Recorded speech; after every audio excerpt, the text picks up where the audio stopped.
Good morning, everybody, and happy Friday.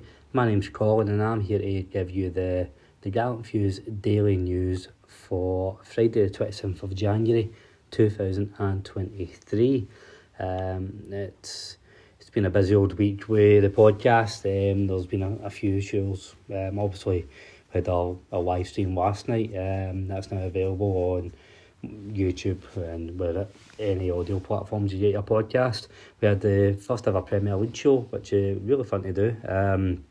It's as much as I love talking all things Rangers, it's nice just to talk about football in general, so that's available everywhere as well. A wee hour and 15-minute long chat with myself, Mason, Jamie and Graham, just talk about all things Premier League. And obviously it's been a fun way to start the morning, doing these daily updates every day, so we're going to continue them into next week, and I think you might hear a couple of different voices hopefully throughout the week, with maybe Craig, Stephen, Davey popping in a wee show or two, but that's not what you're here to listen to. You're here for the Rangers news, and I'm going to say news with a pinch of salt. Some of it's speculation, but obviously we are reading the headlines, so you don't have to.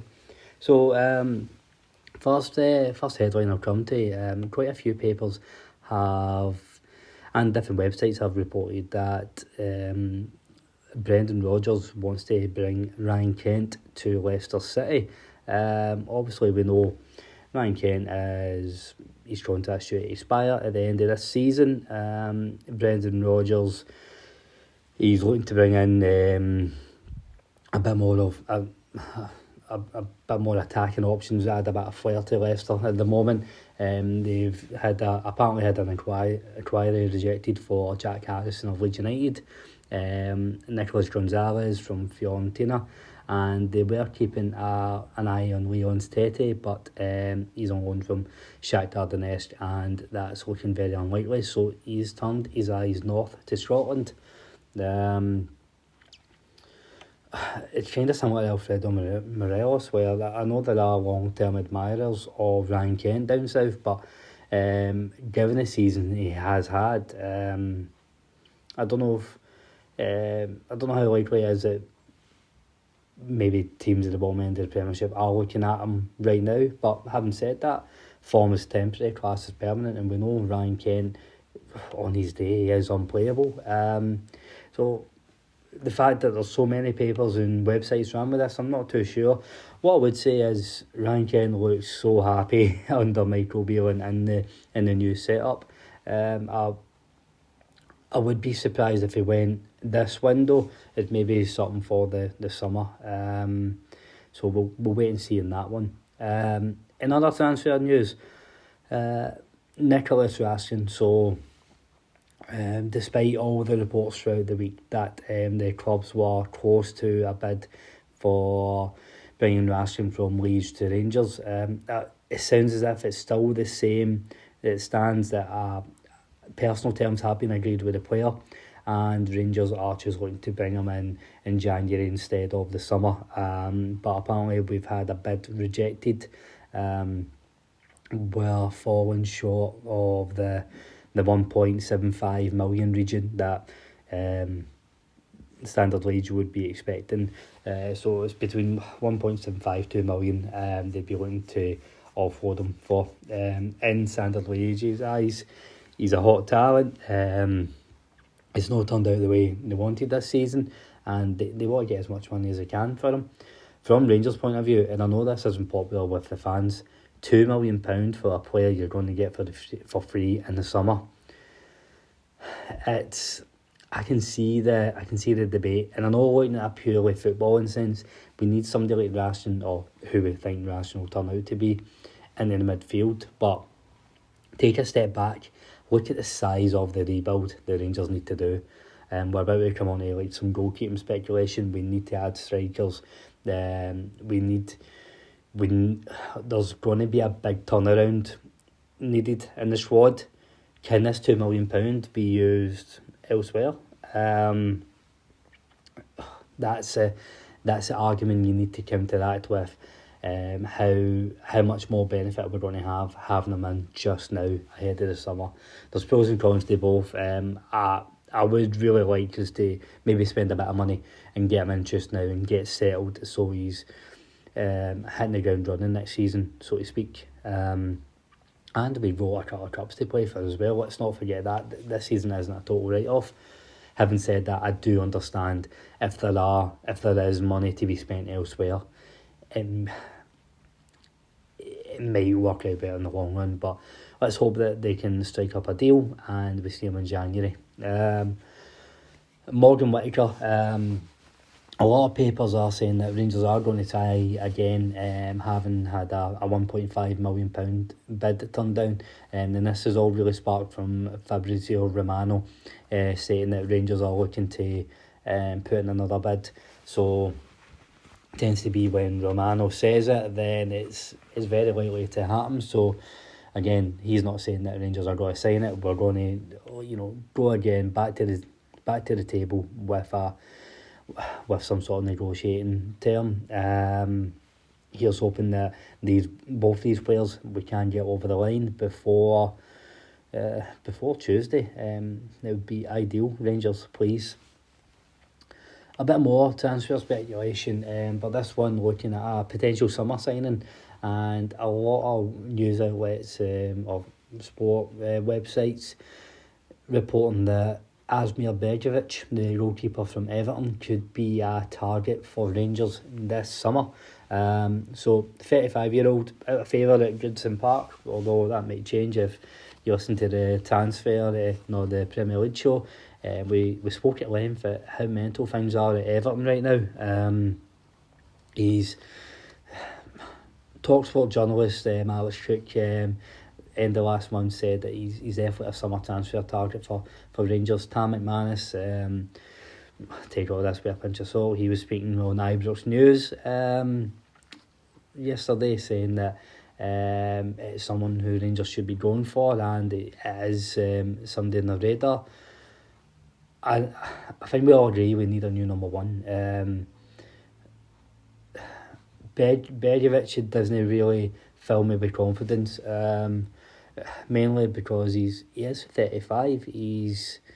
And I know Al McGregor's 40, John McLaughlin's no far off, but I think we need to be bringing a keeper in for the next 2 to 3 years until with a number two, with having a number two with the view of taking over, whether that be Robbie McCrory or somebody else. But I'm probably looking for somebody early 30s personally, and somebody who's played a bit more football than Begovic. I don't know how much it is in this. There's been a few outlets reporting it, but what I'm finding when I'm doing my digging for these podcasts is that as soon as one outlet mentions it, then the Daily Record will pick up, according to blah blah blah. Then the Scotsman will pick up, according to the Record, and then the merry-go-round. And I suppose I'm part of that problem because I'm adding fuel to the fire by recapping it again. But again, all really speculation with that one, as far as I can see. So in other news, away from the transfers, update for the Partick Thistle game. Rangers announced yesterday Rangers Scottish Cup 5th round clash against Partick Thistle has been selected for live television coverage. Shock horror there. The Light Blues will welcome the Jags at Ibrox on Sunday, the February 12th, with a 4 p.m. kick-off, as Michael Beale's side look to seal their place in the quarter-finals of the competition. The match will be broadcast live on Viaplay. So not an ideal time for that game. It's just one of those things that was going to be moved for TV. The TV slots were Friday 4:45, Saturday 5:30, Sunday 4 p.m. or Monday 4:45. For me, Friday would have been the best option if I'm being completely honest. Sunday 4 and 5:30 on Saturday is just not ideal. It's just the TV the TV companies, they get the rights and they're going to put it to the time where they're going to get the most viewers, and they don't really take any consideration towards the fans. But just take care when you're trying to plan your travel to and from Ibrox. Sunday the 12th of February, Ibrox. The subway typically closing early, just keep an eye on that. The last bit of news for this week then, to finish us off on a high, is new Edmiston House has... Rangers have announced a new Edmiston House will open officially on Saturday, ahead of Rangers match against St Johnstone. So the emails were sent for the club last night, and there was a statement issued on the website, just giving a bit of detail, and a few comments from James Bisgrove. So probably the highlights to pick out for that. The new Rangers store is two-storey. That'll be open. The Rangers Cafe and the Rangers Fan Zone will all be open as well. The museum is still getting worked on, so that's something that we're going to hopefully see ahead of next season. So for the Fan Zone and the new Edmiston House itself, the Rangers Cafe and the Rangers store will be open at 10 AM onwards. The pre-match Fan Zone will be open from 11 AM right up until I think it's 15 minutes before kick-off, and then the post-match Fan Zone will be open from 4:45 to 7 PM, and it's fully licensed as well. I mean, you can get a drink there and there'll be entertainment on. A few things to point out: you'll only get into the Fan Zone if you provide your match day ticket.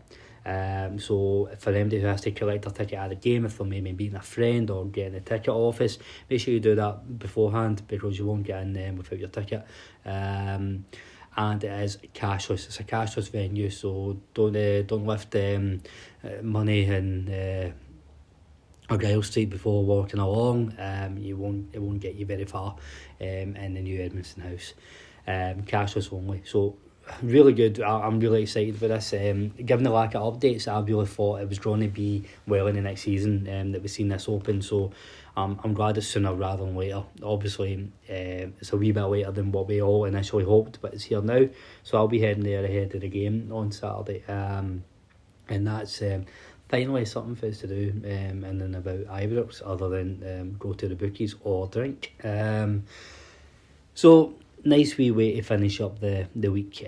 So that'll do me for this week, listeners. Again, thank you very much for all the feedback.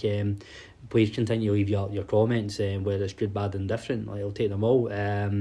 It's been nice being interacting with everybody on the, especially on the YouTube comments back and forth. But leave us your thoughts, what you think, and if you are getting this on YouTube, app or Spotify, if you can find us a like or subscribe, helps the pod massively.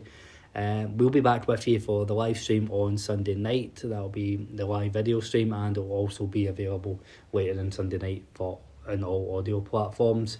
And then we'll be back on Monday with the Premier League show.